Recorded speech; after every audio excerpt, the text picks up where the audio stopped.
a strong mix of diverse stakeholder engagement experience and values-based communication strategies.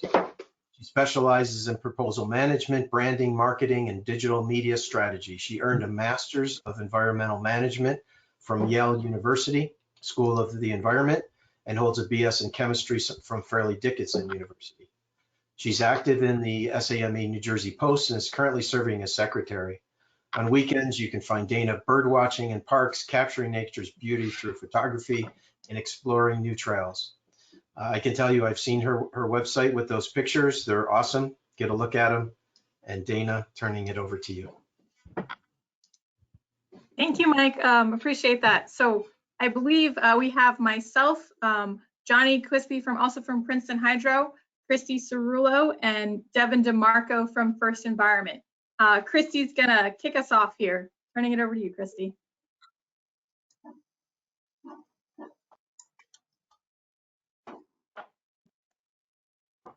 You're on mute.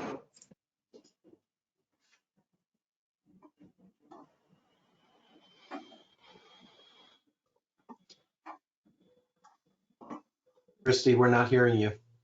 You're showing up as off mute, so it must be on your side. Oh, there we go.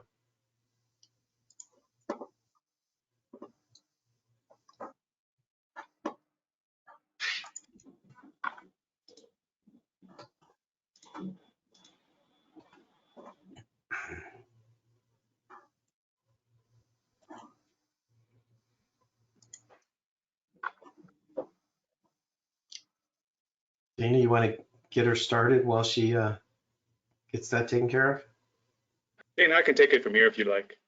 Sure, go ahead, Devin. Sure, I'll speak on behalf of Kristy. Hello, everyone. I'm Devin DeMarco from First Environment.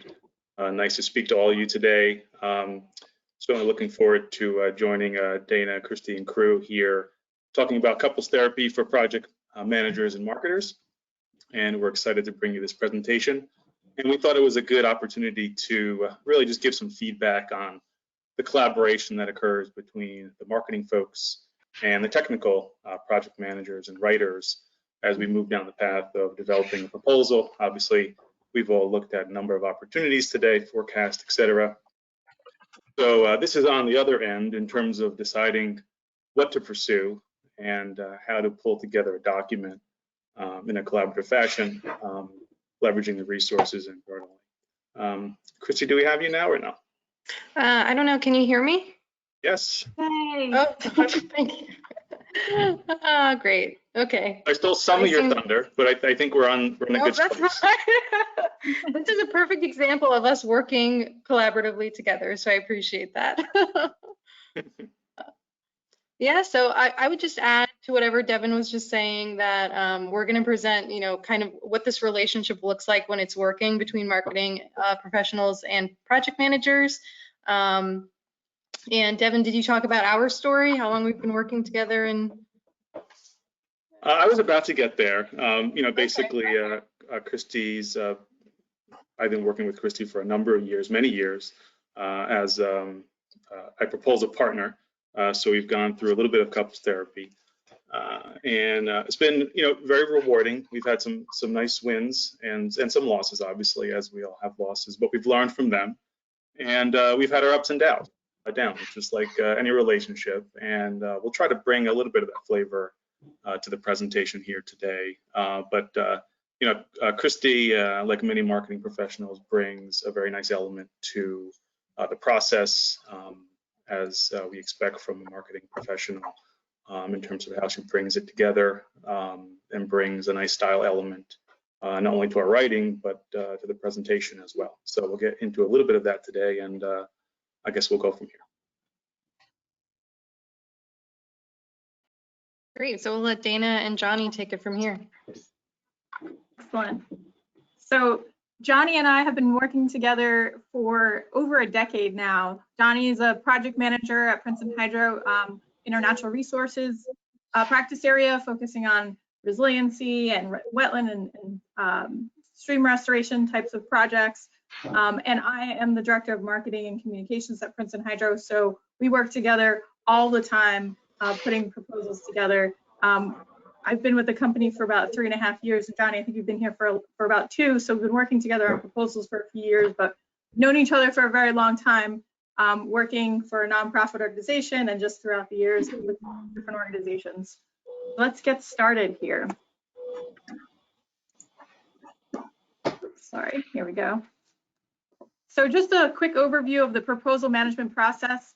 First, we're going to talk about the different roles between project managers and marketers through the go, no go decision, and then the kickoff, and then comes your strategy and development, and really how you're going to respond to something, and then the core of the proposal writing, the schedule, the management, and then finally the review and submission and follow-up. So before we jump into that, everyone should be pretty familiar with Menti at this point, Mentimeter. So if everyone can go to menti.com and type in this code, it's 78969511. You can do this from another browser tab, or you can do it from your cell phone, whatever is easiest for you. We're gonna do a quick poll here, and I am going to just switch my screen so everyone can see the results of this Menti survey here.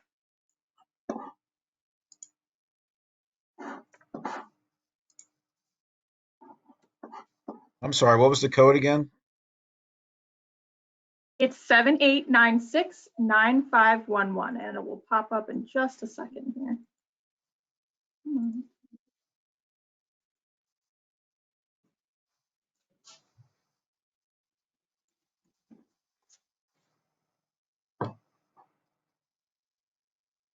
My computer is a little slow here. But our results are coming in. The first question is, what is your position or role in your company? And can folks see my screen?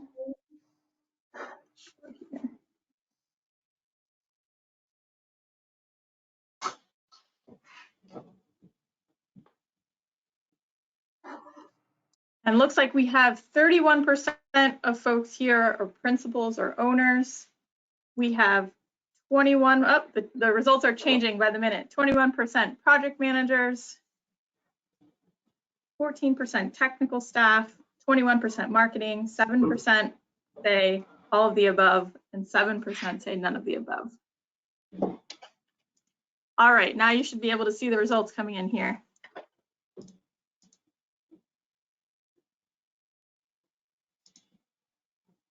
All right, we're going to go on to the next question.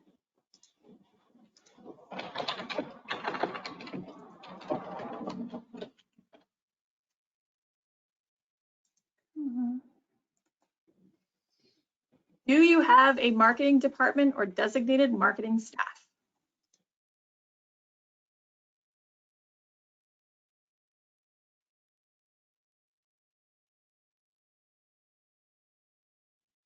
Have a pretty even split coming in. 46% yes, 50% no. It's teetering back and forth, but only a small percent say not officially, but pretty good split.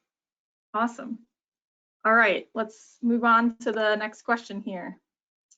Who is ultimately responsible for fielding the RFP and making a go, no-go decision in your firm? Project manager, marketing lead, or both? And you'll see why we're going to ask these questions. We're going to go through some of these role responsibilities in a few moments. So we have 10 votes for project manager coming in and 8 for both, none for just the marketing lead. Excellent. All right. And the final question here. Who is responsible for setting up the kickoff meeting?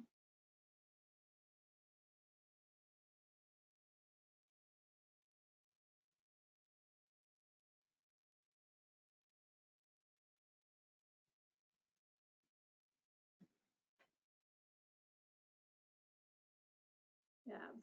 Project manager and marketing lead coming equal here, 7 and 8. And then we have 1 office admin, 2 all of the above, and no votes for who has time for a kickoff meeting. I guess everyone has kickoff meetings. That's good. Excellent. All right.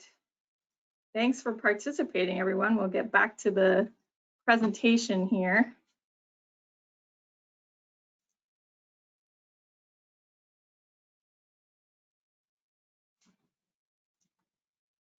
Just takes a moment to switch screens.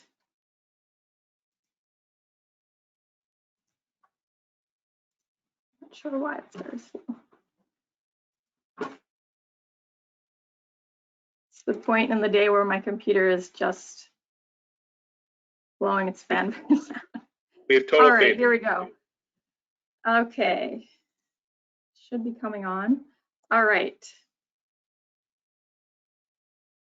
So first and important is to identify the different roles. So within the proposal process, we have a technical champion or a project manager, the marketing lead. We may have some folks working in the administration staff responsible for business documentation or others, and then other staff members from either different technical practices or within the company may be brought into this proposal process to complete different sections of the scope. So just the first step is identifying who should be part of a proposal process. And then the next step is once an opportunity comes in, it should be immediately sent to all of those folks who are part of a proposal process or relevant to this proposal that's coming in to ensure that you have the maximum amount of time to respond to this proposal. A lot of times an RFP gives you 30 days from the date it's released, and really there's never enough time to respond to an RFP. So maximizing that and sending it out immediately is important. And then the next thing is as soon as it's sent out, if there's any immediate red flags that come up, like, you know, we don't have this licensure in this state and therefore we just can't respond to it. Calling that out immediately is really important so that you can maximize the time that people are spending on this review process. I think Karen Kopp mentioned it earlier that you have to be really picky about how you spend your time, and this is one of those places. It's just before everyone reads it, let's try to eliminate it. So part of that process is called a go, no go decision. Some firms have an official tool that they use. Other firms more have a strategy type of discussion. And this process is really used to help unify the process across your company, it's a decision-making process, and to triage the proposals that are coming in company-wide. And so as part of this process, on the marketing side and the PM side, there are different roles and different questions that may come up. So as part of your go, no go decision, you may talk about the experience that your company has. You may talk about your capacity, both to do the work or to write the proposal, respond to the proposal. Is it profitable? Do you have a good relationship with the client? And so you really can use this process to decide whether you're going to go after that. So the roles are important in identifying who's responsible for making those decisions. For example, I know that I'll ask our technical team, you know, do you have the skills and the technical knowledge to complete this work? And they might say yes, of course, we can definitely do this project. But however, from a marketing point of view, we really dissect the RFP, we go through every single word, and we take everything literal. So we have complete confidence that your team can do the work, but that doesn't mean on paper that the company has the competitive advantage to win. We may not have any project examples. We may not have the right qualifications. And so it's a balance between that. Johnny, did you want to add anything here? Yeah, I think adding to that, the ensuring, you know, that we're able to adequately, and this kind of ties into the next one with profitability as well, ensuring that we can adequately respond to the RFP while providing a quality product at the end really folds right into that competitive advantage as well. What experience do we have in completing the task? Do we have the capacity to do it? And can we create something that is suitable for the client's needs? So Johnny, when we ask the question, do we have the capacity to go after the proposal? What do you always say?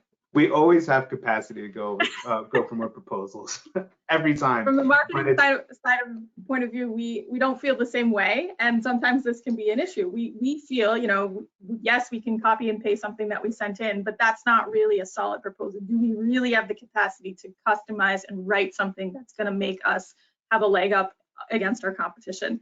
So those are things that happen in this process, and you know, someone may say we should always go after this, and other people will say, well, maybe not. So just And one of those times where you could go back and forth there. Yeah, there've been several times that Dana and I, we check in with each other's teams. If her team has capacity or has a really big deadline, understanding the company goals is important too in terms of the capacity for the proposal. If we have a $10 million proposal going out or something, maybe focusing on a smaller one may not be that high on the priority list. So understanding the needs of the marketing team and the availability of their team as well as our own team is definitely something Dana and I are always keeping each other on check. So that's good to have. Excellent. So the next step then is the proposal's a go. You decide it's yes. The marketing team is responsible for setting up the kickoff meeting with all of the proposal team members and everyone who's supposed to be involved. The marketing role in this situation is really a facilitator of the meeting. They go through and they'll review all the RFP requirements so that the team understands what they need to do in order to respond appropriately. They'll lead a discussion about the win strategy. You may talk about your firm's business plan or your marketing plan and the competitors, and really analyze, like, how are we going to respond to this, and what are our strengths and what are our weaknesses here. They will also lead a discussion on the different qualifications. Whose resumes are we going to include? What project examples best display the criteria that they're asking for here? Who should we put as references? All of that kind of happens on a kickoff meeting. And then they also set the schedule for the proposal process. On the PM side, Johnny? Yeah, from the PM perspective, understanding that the staff has the technical know-how to complete the project, but also that it fits the company's strategy and mission and goal is very important to us. And identifying any gaps. A lot of proposals may have multifaceted projects and have different needs. So identifying those shortfalls that your team may not have, but perhaps you have really good relationship with another company, and being able to subcontract those needs out so that you can provide a better team and a better proposal to the client is also is key during the kickoff meeting. Yeah, another thing on this step too is identifying any questions that were not clear in the RFP or you want to respond to. And then a lot of times folks think technical questions about the scope of work, but the marketing or the proposal requirement questions are equally as important. The page count, the font size, they may be unclear about forms or what you're really supposed to include in qualification. So making sure to include your marketing team on when you submit the questions, and a careful comb of the resume to make sure that when you get to the day before the submission and you realize you don't have the right form or something, or the link's not working, that they go through that right at the start at the kickoff meeting. All right, excellent. So I mentioned setting the schedule. This is extremely important. Marketing in general manages the schedule.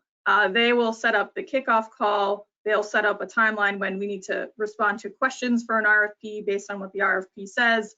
They may set a deadline for a draft, and then ultimately the submission schedule and a quality control review.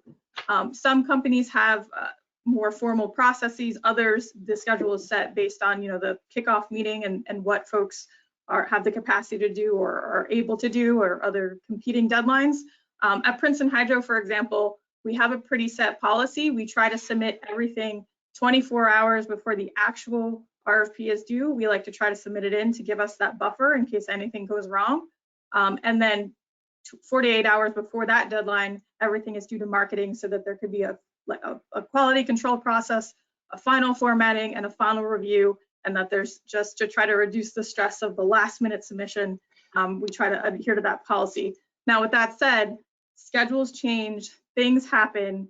The schedule usually tries to be set, but ultimately it's always moving. And as long as you're communicating about what the expectations are, that's really the most important thing, and checking in to make sure that your coworkers are going to get you what you need by that time, or if they have to change it, that's not going to put your other coworker in a bad position, or the marketing team to finalize it in a different position to not be able to get it done. The other thing to keep in mind is a lot of times still these have to be printed and mailed, and so that's just a whole nother cup of tea to consider when you're creating your schedule. And generally the marketing department would be the one to figure that out. Okay, we need to mail it or hand deliver it, so we need this many extra days. USPS is not on time, so we need this many extra days. All of that kind of stuff comes back to the schedule. So yeah, and again, triaging company-wide, your $25,000 proposal might not be as important as your, $2 million, 60% design deliverable submission. That's a high priority like project for the company. Whereas on the flip side, like Johnny said, your $10 million proposal might be the priority for the company, whereas your, $25,000 sampling project might really have to take a back seat. So just thinking about company-wide triage is the most important when you're setting the schedule as well. All right, I'm going to turn it over here to our second Menti poll. So go to menti.com again and type in the code 45364875. I will give you a minute to get that code up there, and then we'll switch my screen so you can see the results of our second poll.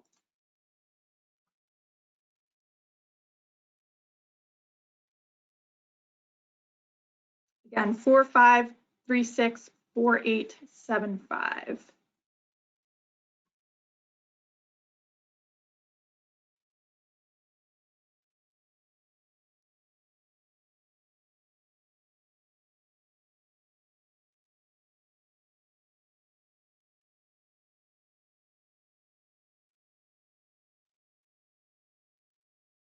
Four, 45364875. Hey, Dana, can you hear me? I had to switch to my headset, but. Yes, I can. All right, great. All Cool. right, So, and then the question will be up in a second here. All right, here it comes. It's just takes a couple seconds for whatever reason to load.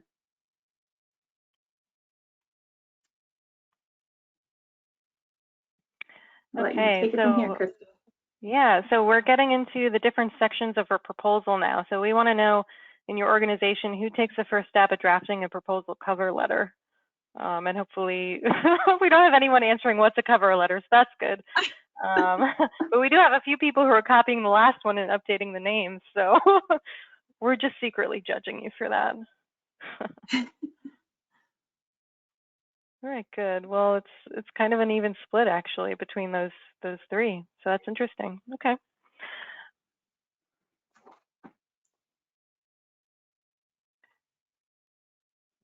All right.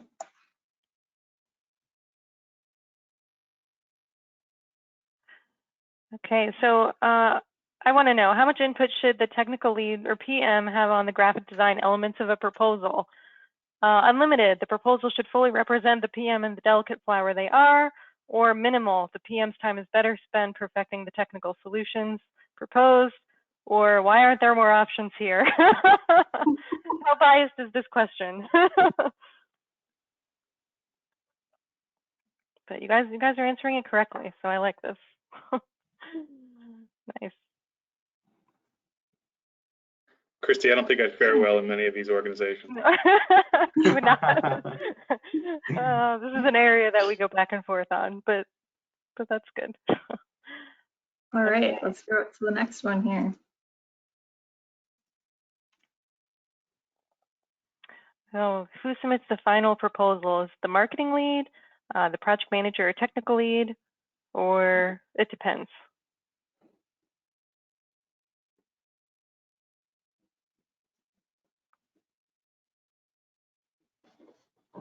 Okay. Again, kind of an even split.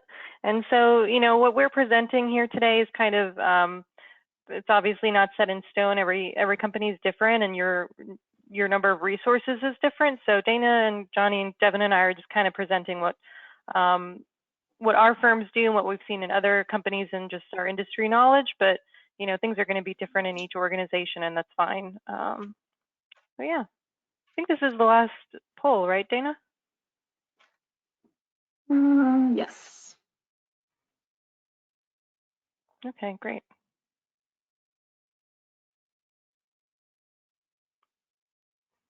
So Devin and I are going to walk through the different sections of a proposal, and what I'll just add is like kind of a theme that you'll see throughout, which I think is a good, at least from my perspective, it's kind of one of the foundations of why we work so well together, which is that on my end, on the marketing side, I really try to do as much upfront work as I can, you know, pull from other proposals, do research, reach out to other people before I send him like an outreach or a request. You know, so I try not to buck him until, you know, it's absolutely needed, and try to make it as easy as possible for him to input his sections, provide feedback on drafts. And that's both because, you know, I respect the fact that he's managing, you know, a lot of different project tasks and teams, and also a little bit because I'm a control freak. Right, Devin? Well, we're both control freaks, so. Yeah, a little bit. Good. All right, let's start with the cover letter. So getting back to what Dana and Johnny were talking about with the kickoff meeting, you know, this is something that the marketing team can, in my opinion, draft, especially based on, you know, hopefully you're having good conversations about your win themes and strategies and discriminators in that kickoff. And I take, you know, really good notes in that meeting, and that gets woven into the cover letter that, you know, I'm drafting, kind of summarizing all the other sections of the proposal, tailoring it as much as I can before sending it over to Devin to provide his feedback. Yeah, and I'll add to that. I mean, certainly the cover letter, certainly for me, is a lot about discriminators, but you know, we talk collectively about not just leaving them there. Certainly, it's a great introduction to the team in First Environment, but how we essentially pull those discriminators and represent them in the body of the proposal. You know, knowing and just reacting to, you know, how people absorb a document. We want to make sure that those discriminators are repeated, you know, so that they are identified, or the potential for them to be identified increases. So we certainly have that conversation in terms of the cover letter and putting it together, putting a best, you know, foot forward. All right, great. So next we're going to move into the qualifications. So this includes resumes, project descriptions. This is another thing that you're going to identify jointly, hopefully, in your kickoff meeting. And from there, marketing can go ahead and pull those materials, you know, hopefully from a database or a master version that you have, and soliciting feedback from the subject matter experts, especially if they need to kind of update their resume or tailor it better to the role that they're in or the scope of work or this client. Same thing with the project descriptions, and really formatting them to be, you know, exactly responsive to the evaluation criteria. There's also a lot that marketing can do in order when it comes to creating graphics or using icons or matrices to just really drive home how relevant your past performance is to the contract, and really make it easy for the evaluators to just check every box for us. But we still like, you know, I still like to get Devin's input on, you know, our qualifications, and just, you know, make sure that it's really speaking to the scope of work. And Devin, you normally are good at like dissecting these and giving good feedback on things. Yeah, and certainly I think that's because a lot of times, you know, Kristy's pulling from, let's say, a master resume or a resume that was used in a prior proposal. And, you know, now we're looking at the specific pursuit. And, you know, she needs assistance with respect to, okay, you know, this project really should become more front and center, you know, first page quality because of the technical details of the work. So a lot of times, you know, we're at the table talking about, you know, move the project up, especially in a two-page format, and making sure that they're front and center, but also balancing, you know, the past performance presentation in the proposal collectively to ensure that there's sort of carryover between the individual and their experience and that, you know, same past performance. So it generally revolves around, you know, taking a project out or sort of rearranging, you know, reshuffling the deck chairs to make sure that the resume is visually the strongest that we can present. All right, so we're getting into the technical approach, project understanding, and you might be thinking like, oh, you know, the technical team handles this, and then we just send it off to marketing the day before the proposal's due, and they plug it in, great. But no, I'm not okay with that. So I like to take more of an upfront role, and marketing can really help develop an outline or a shell that's, you know, really compliant with the RFP requirements, especially if they're asking for detailed things like, you know, a detailed breakout of deliverables for each task or for the schedule to be presented in a certain way. Just making sure that what we're working from to begin with is really compliant and hitting all those points. Distributing the assignments to the different writers. If there's multiple people writing different things, Sometimes I'll take it a step further and do an annotated outline or do an extra meeting just to make sure people know what they're writing to. We're writing everything to be, cohesive and in agreement with each other, and we're not duplicating efforts. And if there's time, let's imagine a perfect world where everyone submits their writing assignments on time. Marketing can also help with developing accompanying graphics. It could be simple things like photos, but also, custom illustrations or maps or flow charts to kind of get across some of the technical aspects from the approach. And, that's a fun thing to work collaboratively with the project manager and the technical team on. But for the most part, I really rely on Devin to make sure the technical approach is really on point and precise and cohesive. Yeah, and this is actually an area where I really try to support Kristy, more so, from the assignments and the schedule, with various individuals, even team members. I find that we produce a better product when I sort of serve as the technical champion with respect to writing assignments and sort of, support her, reaching out to sort of internal writers on the technical end. Instead of it just coming from marketing all the time, it can come from the technical side as well in terms of, hey, this is due, make sure you have time, for it. Because I find that messaging from the technical end really just reinforces sort of the schedule and aligns with the overall goal. So that's one area I think we really work together.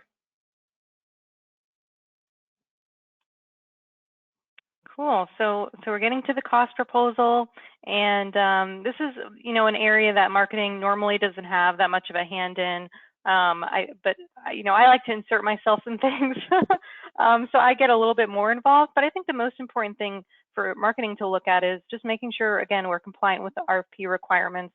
I don't want to get a cost where it's the RFP asks for it to be broken out by task and labor category, but instead I get it broken down by site, or maybe the ODCs aren't broken out the way that they're supposed to. I'm also looking for things like making sure we're compliant with our GSA schedule, and direct rates, things like that. And then, sometimes we'll go so far as to draft a template or QA the final costing, but definitely format it, doing the final format for the presentation, in our brand so that it looks, like a cohesive document. But really, Devin's the one who's kind of coordinating the costs from different subject matter experts and teaming partners. Yeah, and from a compliance perspective, I found that Kristy's become more valuable, especially in the public pursuit space. When we're talking about direct rates and cost reimbursable, and sort of developing that presentation that's also it's built with compliance. So that's very helpful. And just from a cost generally, I think we all sort of know this. Given the resources that go into some of these pursuits, from a cost standpoint, we try not to waste people's time. That's across the board, in the industry. Make sure your cost is as focused and developed, as your technical narrative, because there's no sense developing the narrative if your cost is off the mark. That's something we try to stress, at the company with Kristy. I'll also add just one more thing on cost, is that I really appreciate when I can listen in on these conversations about, mitigating risk in our cost, or the strategies that we're using to be competitive, and how we're building the rates and escalation and things like that. So, I really benefit from listening on those conversations. So I would encourage you to, if your marketing team isn't already kind of part of those, to maybe loop them in, and it could only help and make your team stronger. So I'm going to breeze through forms and certs because, main point, you don't want to be disqualified from an RFP because you forgot to include a form. So best to let marketing just, make sure you're being compliant there, coordinate with, legal on any reviews. And we always like it when technical staff just, keep their professional licenses up to date and accessible. All right, formatting and graphics. I always have a lot to say on this, but so does Devin. So we'll start with, just kind of general formatting. We want to make sure we're adhering to the guidelines, page count, font size, margins, etc. But also, in concert with the company's branding standards and guidelines. So it still should look like it's from our company, but we want to be compliant. When it comes to graphics, I always like including graphics to just drive home our win themes, our team structure, the benefits to the client. So I like working with a technical team on that. And you know, I would say if you're lucky enough to have someone with a graphics background in your organization, that you should trust them and not micromanage them or get caught up in the minutia. But if you don't have a designer in-house, it doesn't mean you can put together nice graphics. One thing I would recommend is you can always hire someone on a contract basis to put together some nice templates for you, covers, org charts, page description, layouts, things like that that are easy to plug and play for each pursuit. I also recommend there's a Society of Marketing Professional Services, or SMPS, has a webinar called Proposals 101. And there's a module in there on easy proposal graphics, things that you can do in Word or PowerPoint, but that just kind of really add a little bit of extra to your pursuit. Because if you're thinking the evaluators are reading your proposal wall to wall, front to back, that's probably not the case. So. Yeah, this is probably an area where I really don't stay in my lane. Kristy would probably prefer that I do, but you know, inevitably we're always talking about the proposal cover and the related photos and graphics because we'll typically change them probably 2 or 3 times, you know, before we get to the finish line. Just in terms of, again, making kind of first impression. You know, we'll even get into conversations about, you know, white space and again, photographs throughout and the graphics, because I really do feel that, you know, beyond technical discriminators, I do feel that the graphics and the formatting, you know, does by itself also add as a discriminator, you know, because it speaks to the effort, level of effort that you've put into the document. And I think, you know, again, first impression when someone's, you know, observing that document for the first time, they're certainly, you know, just by appearance, you know, they know, you know, what sort of effort the company has put forward to produce something that hopefully is convincing. So I think that's an exchange, you know, just like writing, where the end product you know, is really improved, you know, based on that back and forth. So it's worth that effort. Now, we're not fighting, but at the same time, it's worth the effort. I always appreciate your feedback. And I'm always clear when I'm like, no, we're done with this. We're pencils down. All right. So getting into monitoring the proposal assignments, you know, marketing is in a good position to kind of just manage the schedule, the deadlines, make sure assignments are coming in. Also making sure when you're getting pieces in, especially from subconsultants, just checking them to make sure that they're compliant with the RFP requirements as you're kind of compiling the drafts. And I think I appreciate when if someone's not being very responsive with me, or there's like a scheduling issue or a conflict, I appreciate that I can always kind of like tap on Devin and be like, oh, I need some help here to, like, you know, do triage or reassign things like that.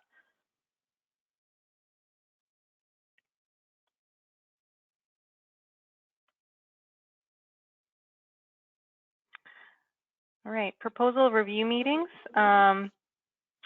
So these you might think of like pink or red team or gold team meetings.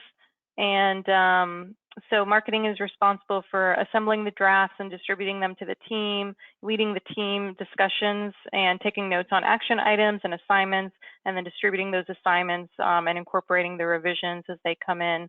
These are really important meetings because, you know, you want to make sure you're on track in terms of your strategy and that things are coming together, and you can really notice if there's anything that's behind, you can kind of get things back on course.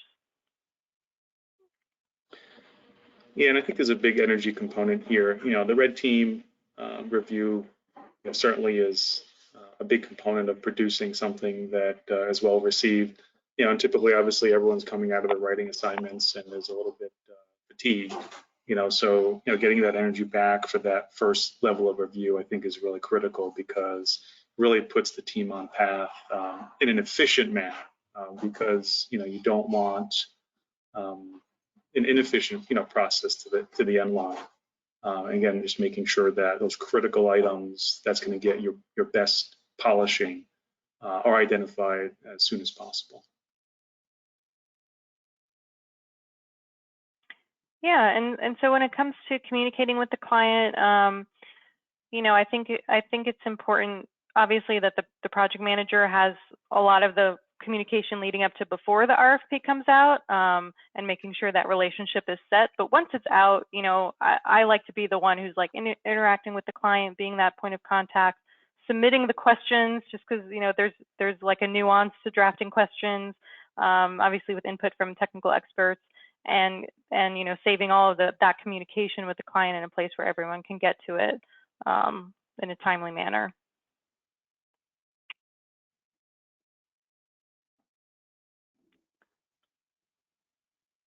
And the proposal submission, so we had a question about this, seemed to be split pretty evenly.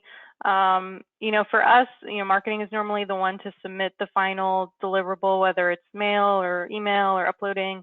You know, we facilitate the final quality control review, but Devin's normally involved in like that final check just to make sure there's nothing else that stands out as something that we want to revise or do a quick fix.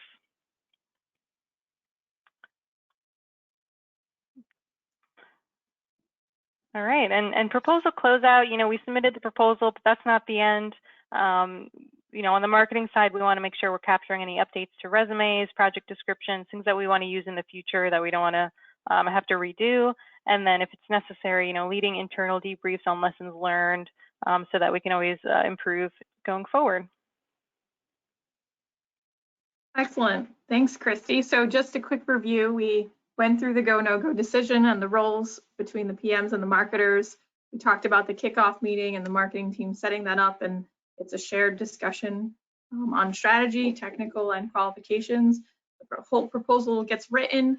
There's a quality control review or color team review process, and then you submit your proposal. So you're done, right? Wrong. It's not over yet. There's still more things to do, not just debriefing internally, but you can potentially get a landed interview as part of this process. You might have to follow up with the client, give them additional information, or make sure they have all the information they need. And then if you didn't win the proposal, there could be a debrief. So let's talk a little bit more about these three things.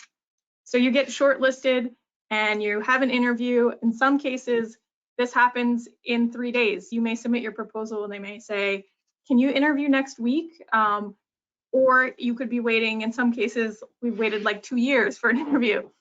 It really depends on the client. So the key is to be ready because it could come really fast. So as soon as you submit the proposal, if you have an idea of when they're going to be issuing the award, the timeline, you can really think, okay, well, if they're going to have an interview in this period and we have a really good chance or we know we might get this contract, let's start talking about interview or an interview presentation. For the marketer's role, they would prepare a slide, prepare a presentation. Johnny, a question. If the client says a presentation is optional, is it optional? Not really.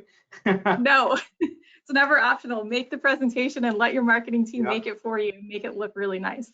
Even if you have 2 or 3 slides that just have the project timeline, nice little graph, don't use a Gantt chart, do a nice little line graph for the interview so you can use that as a talking point, even if you don't need a formal presentation.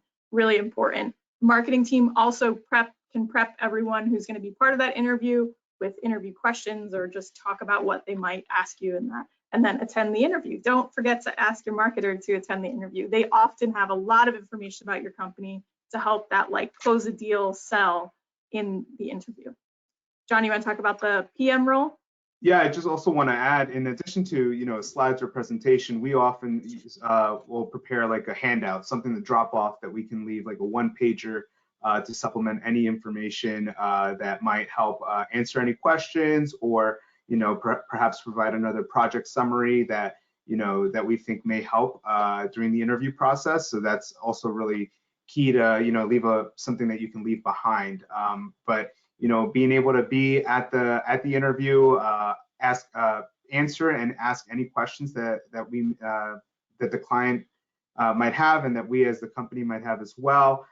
Be able to answer, you know, any technical questions, or you know, perhaps there has been a change since the RFP was put out, and the client wants to, you know, open up the option for a change order, something like that at the interview process. So these are all kind of important, an important interview meeting to really set that up, and also to establish a better relationship with the client that's really the opportunity to add that personable touch that can sometimes set your company firm aside from others during that process. Yeah. Then if you don't get the proposal, but you have a debrief, that could be the final step. A client is usually not going to offer a debrief. So if they say, hey, you know, we selected someone else, thanks for submitting your qualifications, you should always request a debrief. They will always say yes. They'll always get on the phone with you or meet with you to talk about what you could do better or what you did well. So always request a debrief. Usually the marketing person can request that, or you know, sometimes it depends on who the proposal came from. They may respond to that person or the point of contact. So the marketing team can prepare and coordinate any debrief questions that you want to ask them. Sometimes in a debrief, you'll go in and they will just be like, here's all the information, good, bad, go through the whole proposal. Other times they'll be like, so what do you want to know? So you really have to be prepared with like a couple of questions in case they come in and they don't really have a presentation or anything, and you have to ask those strategic questions to get the right feedback there. And then the marketing team would also take detailed notes and really gather all that feedback. On the PM side? Yeah, you know, having these debriefs are so important. They're the only way to get better at responding to RFPs and to, you know, get better at landing future RFPs, understanding the feedback that the client has, perhaps certain requests were not adequately answered, or you know, maybe the schedule, they would have liked to see a different approach to the schedule or the budget. These are all things that one can learn during the debrief meeting, and then taking this back and not just, you know, taking this back to your team, talking to your team, your practice area, and the company as a whole, so that way next time a similar RFP comes along, you're better positioned to win that next RFP. And also during the debrief meeting, you can then follow up on that relationship that you perhaps established during the interview process to really, you know, talk to the client and say, well, you know, do you have any other opportunities that, you know, fit the needs that we may be able to fit that need for you? And if so, you know, when do you anticipate it coming out? And, you know, try and get some information. That way you're ahead of the curve, so to speak, in terms of knowing when these are coming out. And that is key to success and to eventually landing future proposals. Yes. So thanks for listening in on our couples therapy session. Just a quick review of responsibilities. We're not going to go through all of these, but in general, it's important to set the expectation of who is responsible for what within the proposal process. A lot of things, both a technical person and a marketer are going to both be attending different meetings or being involved with the strategy or talking with the client, depending on, you know, what the proposal is. And so it's just really important to do what's best for your company. Everyone had, even between First Environment and Princeton Hydro, as we were putting this presentation together, some of our approaches differ, but the most important part is to figure out a process that works for you and try to stick to that so that everyone has a clear expectation of what their role is in the process, and communicating, and timelines are changing or priorities are changing company-wide, and triaging, really just having that constant communication is really important. So with that, if anyone has any questions, I think we have a couple of minutes for questions and discussion. We'd love to hear from everyone.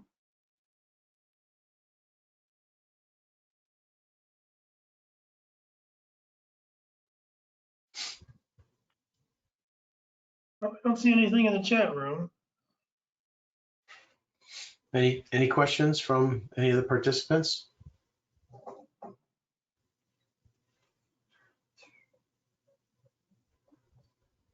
What was the link that Dana mentioned?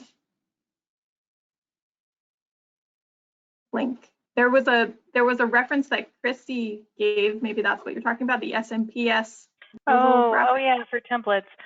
So I mentioned two things. One was if you're interested in hiring someone, you know, a graphic designer or someone to put together templates for you. I mean, I can recommend people. You can just email me. Or if you go to smps.org, you can look for the webinar Proposals 101. And I can also send a direct link if you guys want to reach out to me to that webinar. And that has information on easy proposal graphics to make your proposal stand out. So I highly recommend it. All righty. Well, thank you so much. I have a question, please. Oh, yes, hear me? Jeffrey. Go. Yes, when you are preparing your team and your organization chart, do you give thought to, if we have a presentation, who's going to be able to present? Because I've had experiences where it's, let's put that person in as a deputy, and perhaps the person that's going to be the PM isn't the subject matter expert, but they're the presentation person. Do you think about that when you're at that stage in the proposal process? Dana, do you want to take that one? You guys do more interviews than we do probably. Yeah, I would say, well, one, it depends on the RFP. Some RFPs, like I said, we read these things literally and respond literally. Some say you need to identify every person on the team who's going to work on this project. Other times they want just the technical lead or the most qualified or the key personnel. So that's part of, in terms of your org chart question, that's part of who we're figuring out and how we're putting that in there. It also comes down to budget. If you have to break down the budget by staff hours and task, they'll see who's working on the project based on who's in the budget, and that also needs to match the org chart. In terms of then the interview, I mean, in general, whoever the project manager or technical lead is should be coming to the interview. Whoever's in that proposal should join the interview. Even if ultimately they may not be spending a lot of time on it, they should be usually it's a high level person. In our case, usually Jeff Goley's our president. He may come to the interview. He may not work on the day-to-day work. He might be a contract manager or something like that, or quality control, but that person should definitely be in the interview and able to answer the questions about the proposal. Thank you. Thank you. I'll probably just add to that, probably when developing the proposal, I want to get to the interview first. We always have the discussion when we talk about problems, taking, one piece at a time. So for me, when I put something on paper, that at least allows us to be graded well so that an interview is in the conversation. The other thing I'd point out, based on my experience, is you have all these great resumes and technical abilities in proposals, but at the end of the day, a couple things. One, that individual may not present well, during an interview. Some individuals don't like, public presentation. They may not be sort of charismatic enough or be able to grab someone's, attention or hold a room, if you will. So, from that perspective, it's always a balance in terms of connecting with the audience and technical abilities. So that's sort of one thing I would just add in terms of, looking at that filter, who makes it to the table for an interview. Yeah, it's definitely a balance. You don't want to have too many people in the interview either, then it looks weird. So you really have to pick like the best people, but also the right people to get the message across, for sure. All right. That was. If the technical person's not leading the presentation in the interview, they may be there sitting next in case there's a question about it, and they might not be the lead presenter, but they might be the one to answer those like really detailed scope of work questions in the interview. All right, team, thank you so much. That was really great information. And thank you, everyone. we really appreciate your time. Thanks so much.